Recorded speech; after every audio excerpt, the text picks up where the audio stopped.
আসসালামু আলাইকুম বন্ধুরা, নতুন একটি ভিডিওতে আপনাদের সবাইকে স্বাগতম। আশা করি আপনারা সবাই ভালো আছেন। আল্লাহর অশেষ রহমতে এবং আপনাদের সবার দোয়া ভালোবাসায় আমি অনেক ভালো আছি। তো আমার বাগান থেকে আপনাদেরকে শুভেচ্ছা জানাচ্ছি। ইউকেতে আমরা এখন একটি তাপ প্রবাহ সহ্য করছি সবাই, খুব একটি গরম যাচ্ছে। তো এই মুহূর্তে আমি যখন ভিডিও করছি এখন সকাল ৯টা, সকালের চা কফি কিছুই পান করা হয়নি, কিন্তু সকাল দুঃখিত, এখন মনে হয় 10:30 সময়টা ভুল বলেছিলাম।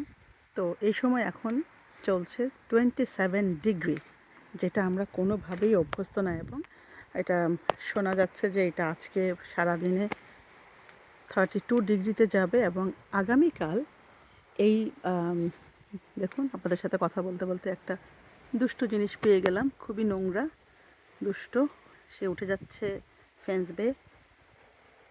তো যেটা বলছিলাম, আগামীকাল দুঃখিত, আগামীকাল এটা 35 ডিগ্রিতে যাবে।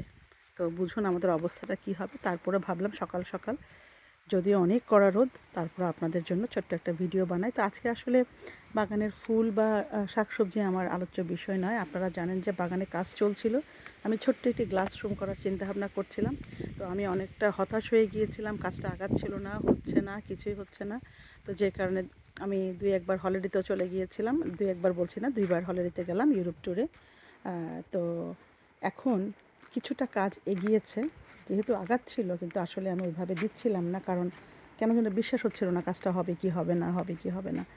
আমার এই গাছগুলো, গার্ডেনারও আসছে না, শুধু পড়ে যাচ্ছে বারবার, ড্রাই হয়ে গিয়েছে, পানি দিয়েছি কিন্তু পানি থাকছে না। তো বাগানে কতটুকু কাজ হলো সেটাই আপনাদের সাথে শেয়ার করব, আসুন দেখা যাক। আপনারা হয়তো আমার মতো আপনারাও বিস্মিত হবেন, আমিও আশা করিনি যে এতটা কাজ আগাবে। তো দূর থেকে দেখুন, এই হচ্ছে আমার বাগানের কাজ কতটুকু এগিয়েছে, আমি ভেতরে গিয়ে দেখাচ্ছি আপনাদের। এই হচ্ছে আমার সেই স্বাদের গ্লাস রুম।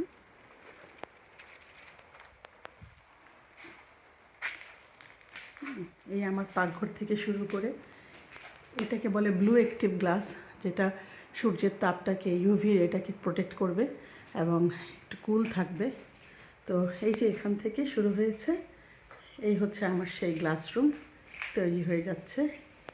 তো ফ্লোর ঢালাই হওয়ার কারণে আমি গত 2 দিন আসতে পারিনি, শুকানোর অপেক্ষায় ছিলাম, এখন শুকিয়েছে। তো এই হচ্ছে মূল ঘর, আর এই মূল ঘর থেকে 3 মিটার পর্যন্ত, লম্বায় 3 মিটার, পাশে হচ্ছে 5 মিটার, পুরোপুরি মনে হয় না, কতটুকু জায়গা আমার খালি রাখতে হয়েছে। এখানে একটা ম্যানহোল আছে, এই ম্যানহোলটা কম্বাইন্ড সম্ভবত টেমস ওয়াটারের জন্য। এটা আমি ব্লক করতে পারবো না, কখনও যদি কোনো বাসায় সমস্যা হয় আমার এখানে আসবে ঠিক করতে। তো যে কারণে ওইটুকু জায়গা আমার ছেড়ে দিতে হয়েছে, কি আর করা, নয়তো আরেকটু বড় হতে পারতো। যাক, আলহামদুলিল্লাহ, তারপরও যতটুকু পেয়েছি আমি মনে করি যথেষ্ট। এটা দাঁড়িয়ে গিয়েছে আলহামদুলিল্লাহ। ফ্লোরের কাজ চলছে, এখানে ফ্লোরিংয়ে টাইলস বসবে, এদিকে কিছু ইলেকট্রিকের কাজ চলবে, সেই জন্য সম্ভাব্য সব পাইপগুলো এখানে রাখা হয়েছে, এই যে পাইপের অপশান রাখা হয়েছে। আর এখানে একটা পাইপ আছে, এটাকে পরবর্তীতে ওরা বলেছে এমনভাবে ঢেকে দিবে যেটাকে একটা ডেকোরেশন পিসের মতো মনে হবে, কারণ এটা সরাতে গেলে অনেক খরচ ছিল বন্ধুরা, যেটা সম্ভব হচ্ছিল না। তো এই হচ্ছে মোটামুটি আপডেট। আপনারা জানাবেন কমেন্ট করে কেমন লাগলো, কতটুকু ভালো হয়েছে, এবং পুরো কাজ যখন শেষ হবে আপনাদের সাথে আমি আবারও শেয়ার করব। আর বাড়ির ঠিক সাথে লাগানো এটা, এই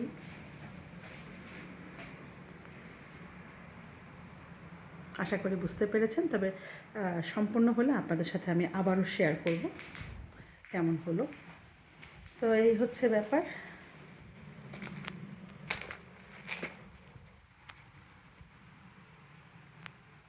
এখানে গাটারিং বসবে, পানির সব কিছু যাবে। আর সামনেও আমি কিছু কাজ করব, সেটাও আপনাদের সাথে পরে শেয়ার করব। এখানে একটু সামান্য কাজ বাকি আছে বাহির অংশে।